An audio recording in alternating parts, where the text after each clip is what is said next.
Assalamu alaikum everyone. I welcome all of you in my session. So today I am here with a new topic to discuss. In our previous lectures we have discussed about the different type of plant hormones. Now today we are going to discuss about the plant hormone abscisic acid. So let me start. This abscisic acid is naturally occurring plant growth and metabolism inhibitor which is found in variety of plants. So abscisic acid की बात करते हैं तो हमने देखा कि एक naturally occurring plant inhibitor होता है, मेटाबॉलिज्म इनहिबिटर और प्लांट ग्रोथ इनहिबिटर होता है. ठीक है, दैट मीन्स कि स्लो डाउन करता है एक पर्टिकुलर क्या है ग्रोथ जो प्लांट में होती है जब कभी भी अनफेवरेबल कंडीशंस होंगी. तो मेनली इसको सिंथेसाइज करते हैं कौन, लीव्स. तो ये प्रमोट करता है senescence of leaves, that is the fall of leaves. ठीक है, जब लीव फॉल होता है वो किसकी वजह से होता है, एब्सिसिक एसिड की वजह से. और ये इनहिबिट करता है सीड जर्मिनेशन और डेवलपमेंट को. ये प्ले करता है बहुत इंपॉर्टेंट रोल. कहाँ पे, एक तो मैचुरेशन में प्लांट की, डेवलपमेंट में, सीड डेवलपमेंट में और डोरमेंसी. जब ये इंड्यूस करता है डोरमेंसी को तो ये हेल्प करता है सीड को कि वो क्या करे, वो अच्छे से फेस कर सके कोई भी अनफेवरेबल कंडीशन, जो भी कंडीशन लायबल ना हो प्लांट के लिए, उन कंडीशंस में अच्छे से स्टैंड कर पाए. तो ये स्टिमुलेट भी करता है क्लोजर ऑफ स्टोमेटा को in the region of epidermis, thereby increasing the tolerance of plant towards various kinds of stress.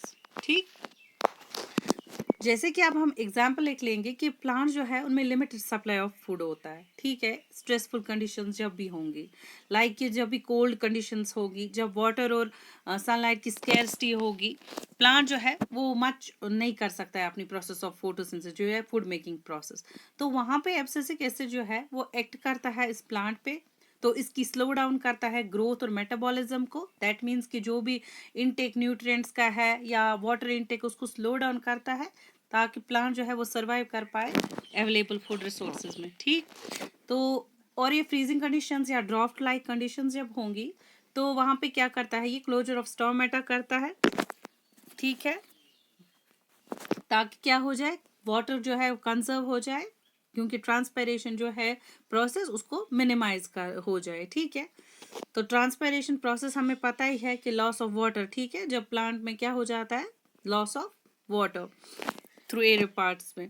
तो एब्सिसिक एसिड जो है वो क्लोजर ऑफ स्टोमेटा करता है ट्रिगर और रेज करता है एंड्योरेंस ऑफ प्लांट्स को डिफरेंट सॉर्ट्स ऑफ स्ट्रेसेस से. ठीक है, जब इसने इंड्यूस की डोरमेंसी तो ये हेल्प करता है सीड को कि वो क्या करे, कोई भी अनफेवरेबल कंडीशन है उसको अच्छे से फेस कर पाए.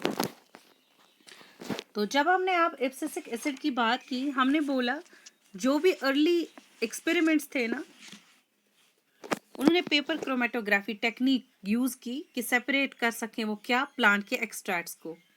ठीक है, उसके बाद अर्ली डेवलपमेंट जब भी हुई या एक्सपेरिमेंट्स जो हुई, उन्होंने क्या किया, वहाँ पे आइडेंटिफाई हुआ एक group of growth inhibiting compounds में, जहाँ पे एक सब्सटेंस जो है उसको हम बोला गया डोरमेन. उसको प्यूरिफाई किया गया लीव्स से. ठीक है, स्कैमोर लीव्स से जो कलेक्ट किए गए थे अर्ली ऑटम सीजन में. तो जब भी ट्रीज जो है डॉर्मेंसी पीरियड में एंटर करती हैं, तो जब डिस्कवरी हुई इस डॉर्मेन की, वहाँ पे देखा गया कि ये केमिकली आइडेंटिकल होता है टू ए सब्सटेंस जो प्रमोट करती है क्या, abscission of cotton fruits. Abscission जो है वो एक ऐसी प्रोसेस होती है जहाँ पे नेचुरल डिटैचमेंट हो जाती है किसी भी पार्ट ऑफ प्लांट के, लाइक डेड लीव्स का या राइप फ्रूट्स का. तो जब हमने देखा कि वहाँ पे एब्सेशन ऑफ कॉटन फ्रूट्स होगी, तो वहाँ पे एक कंपाउंड जो था एब्सिसिन सेकेंड या हार्मोन की हम बात करेंगे, तो वो देखा गया कि जो ये कंपाउंड है उसको रीनेम किया गया एब्सिसिक एसिड ABA. ठीक है, तो इससे क्या होता है कि वहाँ पे डेवलपमेंट हो गई इस एब्सिसिक एसिड की. तो हिस्ट्री की जब हम यूजुअली इसकी बात करते हैं तो हमने देखा कि इसको स्ट्रेस हार्मोन भी बोला जाता है, क्योंकि ये जो है इसकी प्रोडक्शन इसको स्टिमुलेट कौन करता है, जब भी कोई ऐसी कंडीशन होगी जो क्या लायबल नहीं होगी, लाइक ड्राफ्ट होगा, वाटर लॉगिंग होगी या कोई भी एडवर्स एनवायरमेंटल कंडीशन होगी, तो इसको डॉर्मेन भी बोलते हैं जो हमने अभी बात की, और इसको एब्सिसिन 2 भी बोलते हैं. ठीक है, क्योंकि ये इंड्यूस करता है डोरमेंसी बर्ड्स में और स्टेम्स में और सीड्स में। तो इसको एब्सिसिन 2 और या इनहिबिटर बी भी बोलते हैं। ये माइल्डली एसिटिक होता है। डेक्स्ट्रोरोटेटरी सिस, ठीक है। सिकिस्टरपीन ग्रोथ हार्मोन इसको बोला जाता है, जो फंक्शन करता है as a general growth inhibitor by contracting other hormones like auxin, gibberellins या reaction mediated by them। तो जब हमने देखा कि ये डेक्स्ट्रोरोटेट सिस कंपाउंड है, लाइक ऑप्टिकली एक्टिव कंपाउंड है जो रोटेट करता है प्लेन ऑफ पोलराइज्ड लाइट को, ठीक है। तो इस हार्मोन को फर्स्ट ऑफ ऑल आइसोलेट किया गया था एडिकॉट ने 1963 में फ्रॉम कॉटन बॉल्स। तो इसको प्रोड्यूस करते हैं बहुत सारे पार्ट्स ऑफ द प्लांट, लेकिन मोर एबेंटली क्लोरोप्लास्ट जो होता है ग्रीन सेल्स का, कि जो भी ऑर्गेनल होती है responsible for the photosynthesis process plants में। तो इस फॉर्म हार्मोन को फॉर्म किया गया है किसने, मेवालोनिक एसिड या ज़ैंथ्रोफिल ने। तो इसको ट्रांसपोर्ट करते हैं हम ओवरऑल हर एक पार्ट जो भी प्लांट का होता है, या तो थ्रू प्रोसेस ऑफ डिफ्यूजन या तो ट्रांसपोर्ट चैनल्स के थ्रू, ठीक है, जो हमारे वेसिकुलर टिश्यूज होते हैं फ्लोएम एंड जाइलम। यहाँ पे मैंने डायग्राम भी इसीलिए दिखाई गई है, आप देख लीजिए अच्छे से ये कहाँ कहाँ पे प्रेजेंट होता है, कैसे प्रेजेंट होता है। तो अब हमने इसकी बात की, तो अब ये काफ़ी ये मतलब बिल्कुल समझने वाली बात है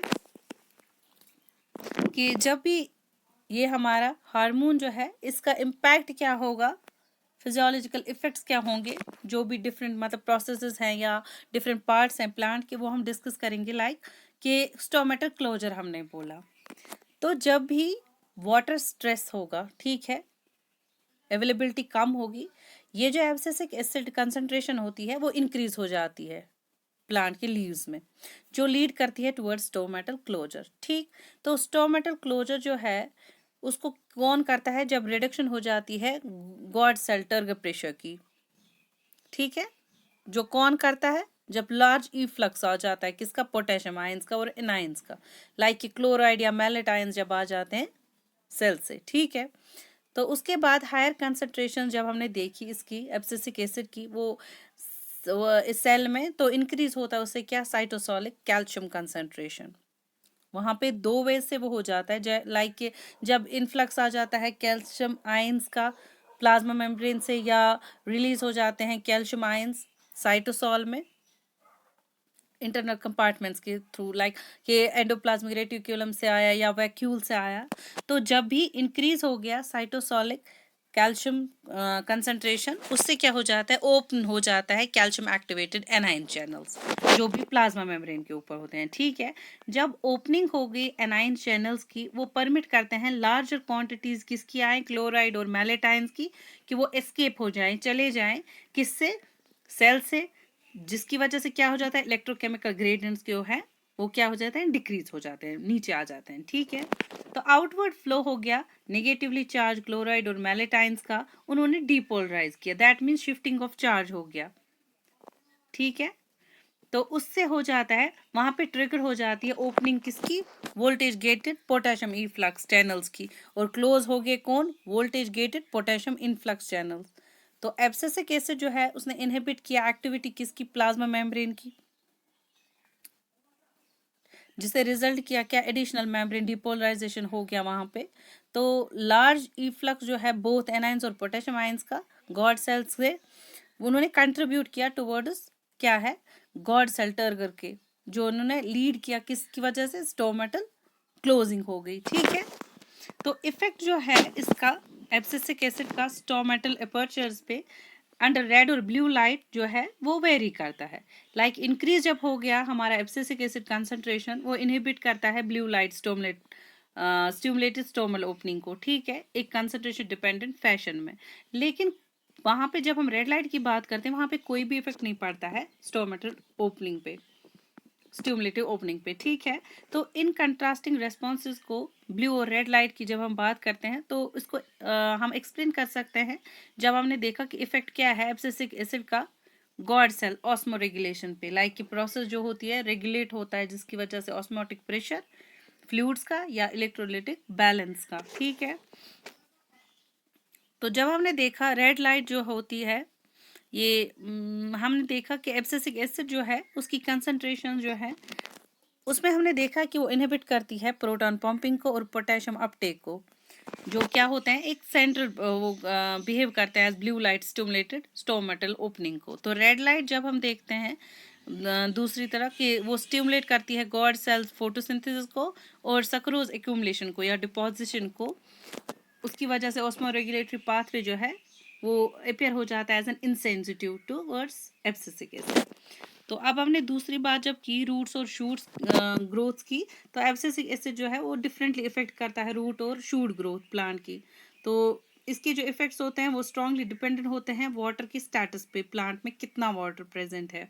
जब लो वाटर पोटेंशियल होगा तो एब्सिसिक एसिड लेवल्स हायर होंगी, तो उसकी वजह से जो भी एंडोजेनस हार्मोन जो हार्मोन्स प्रेजेंट है विद इन द प्लांट वो एक्सर्ट करते हैं एक स्ट्रॉन्ग पॉजिटिव इफेक्ट रूट की ग्रोथ के। ठीक है, रूट की ग्रोथ पे उन्होंने स्ट्रॉन्ग इफेक्ट किया, उन्होंने सप्रेस करते हैं वो इथिलीन प्रोडक्शन को और नेगेटिव इफेक्ट करते हैं शूट की ग्रोथ को। तो एंडोजिनस एब्सिसिक एसिड जो है वो एक्ट करता है एज अ सिग्नल, जिसकी वजह से रिड्यूस हो जाता है शूट ग्रोथ जब भी वाटर स्ट्रेस कंडीशंस क्या होंगी, लेस। ठीक है, तो डोरमेंसी और जर्मिनेशन की जब हमने बात की, डोरमेंसी और जर्मिनेशन हमने बोला एब्सिसिक एसिड जो है वो रिक्वायरमेंट होती है डेवलपमेंट क्या हो जाए, डेसिकेशन टॉलरेंस, मतलब प्लांट में ऐसी कैपेबल हो जाए, प्लांट कैपेबिलिटी आ जाए उसमें कि वो क्या करे, अच्छे से फेस कर सके कोई भी एडवर्स कंडीशन। तो जब हमने इसकी बात की, हमने बोला वहाँ पे क्या होता है जब उसने डेवलपिंग एम्ब्रियोज, ठीक है, सिंथेसिस जब होगी स्टोरेज प्रोटीन्स की, तो हायर लेवल जब एब्सिसिक एसिड की होगी मैच्योरिंग सीड्स में, वो इनहिबिट करता है, उसने इनहिबिट किया किसको, जर्मिनेशन को। बहुत सारे डोरमेंट सीड जो जर्मिनेट होते हैं, ठीक है, एब्सिसिक एसिड को जब हमने रिमूव करते हैं या इनएक्टिवेट करते हैं वो अच्छे से हो जाते हैं क्या, जर्मिनेट। तो जो भी एब्सिसिक एसिड रेशो की जब हमने बात की टुवर्ड्स जिबर्लिन, वो डिटरमाइन करता है कि जो सीड है वो डोरमेंट स्टेज में है या जर्मिनेट हो गया है। तो एब्सिसिक एसिड जो है वो इनहिबिट करता है जीए डिपेंडेंट हाइड्रोलिटिक एंजाइम सिंथेसिस को, जो एसेंशियल होते हैं, जिसकी वजह से ब्रेक डाउन हो जाता है क्या, स्टोरेज रिजर्व जो भी सीड में होते हैं। तो इसके बारे में लेस ही पता है कि इसका क्या है, बर्ड डोरमेंसी में इसका रोल क्या है, लेकिन ये एक्ट करता है एज अ इनहिबिटर जो एक्यूमुलेट करता है कहाँ पे, डोरमेंट बर्ड्स में। ठीक, तो विविपेरी एक आप समझ लें कि जब भी सीड्स या एम्ब्रियो जो है वो डेवलप हो जाए before they are detached from their parents, उसको हम विविपेरी बोलते हैं। तो इसमें बेस्ट एग्जांपल्स लाइक हमारे पास टोमेटोज होते हैं या सिट्रस फ्रूट्स होते हैं, स्ट्रॉबेरीज, पम्पकिन, एप्पल्स, ये सारे विविपेरी जो प्रोसेस है उसको फॉलो करते हैं। तो एब्सिसिक एसिड डेफिशिएंट एम्ब्रियो जो है वो एज ए प्रिकॉशन जर्मिनेशन वो एक्ट करते हैं एज जर्मिनेशन एंड विविपेरी जो होता है वो बेसिकली आप देख सकते हैं यहाँ पे अच्छे से डेफिनेशन दी गई है। तो इनएक्टिवेटेड एब्सिसिक एसिड या लोअर लेवल जब होंगे एब्सिसिक एसिड की, वो लीड करता है टुवर्ड्स प्रिकॉशन जर्मिनेशन और विविपेरी को। ठीक, तो हाइड्रोलिटिक कंडक्टिविटी की जब हमने बात की, हमने बोला एब्सिसिक एसिड जो है वो इंक्रीज करता है हाइड्रोलिक कंडक्टिविटी को। ठीक है, वो ये एक हाइड्रोलिक कंडक्टिविटी मींस कि डिक्रीज करता है resistance to water movements across the membrane और ion influx of root in response to water stress. This was all about abscisic acid. So हमारे अब दूसरे सेशंस में आपको हम बाकी जो भी रह जाएगा इसमें प्लांट हार्मोन्स उनके बारे में हम पढ़ेंगे। आई होप कि आपको अंडरस्टैंड हो गया होगा। Till then take care, good bye.